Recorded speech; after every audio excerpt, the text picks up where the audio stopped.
Voici le tout dernier point. Le dernier point, c'est le PGDC. Donc, qu'est-ce que ça veut dire que ça? Effectivement, c'est le plus grand diviseur commun.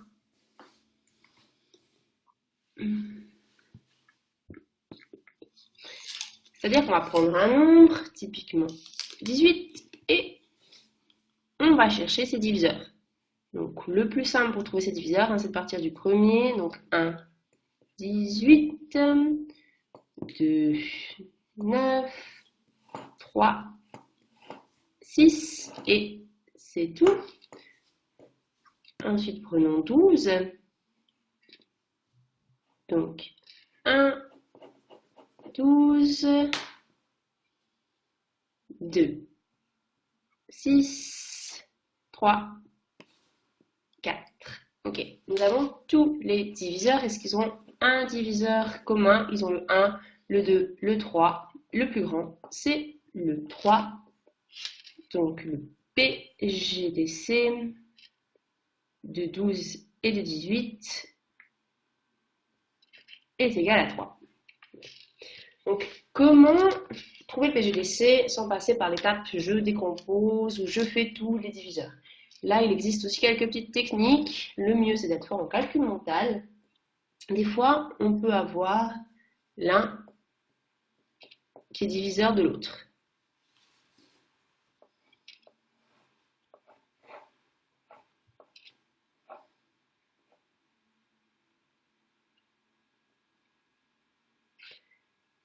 Par exemple, le PGDC de 4 et de 8, on voit bien que 4 est un diviseur de 8. Ici, on a 4.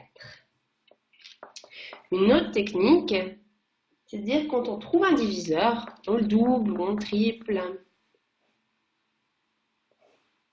on le quadruple.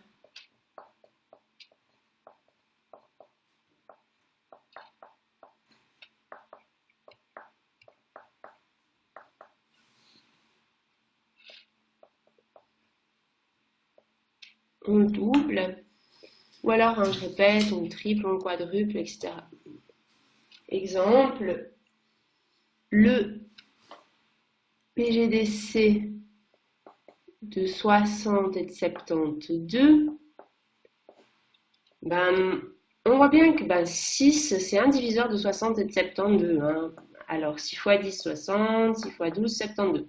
Tiens, si je double 6, 12, est-ce que 12, c'est aussi un diviseur des deux?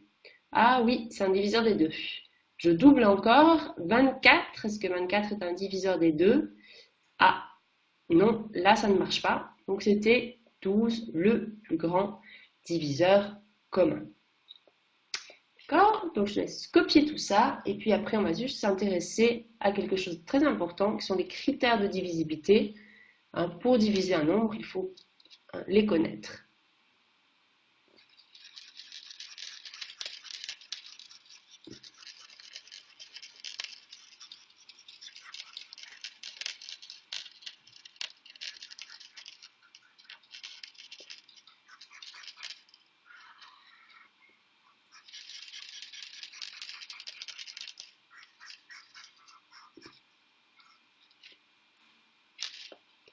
Alors, les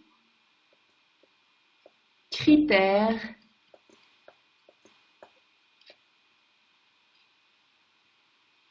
de divisibilité, on y est.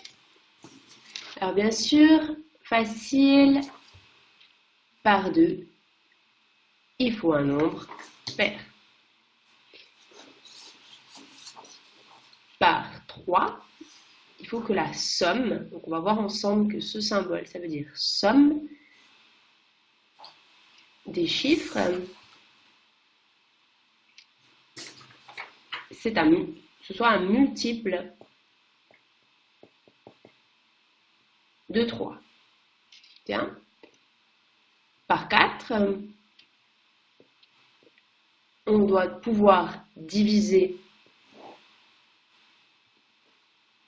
par 2, puis encore par 2.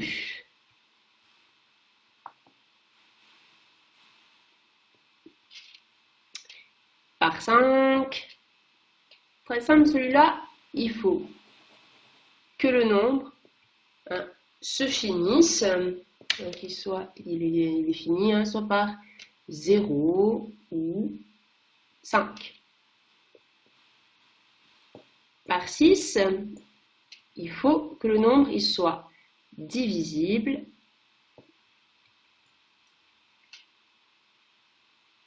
par 2 et par 3, par 9.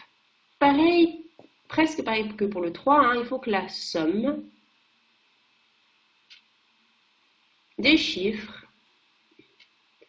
soit égale à 1 multiple 9.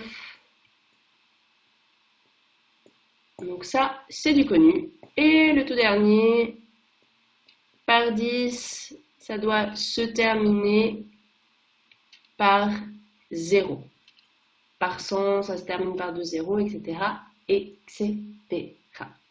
Donc, toute petite question pour demain.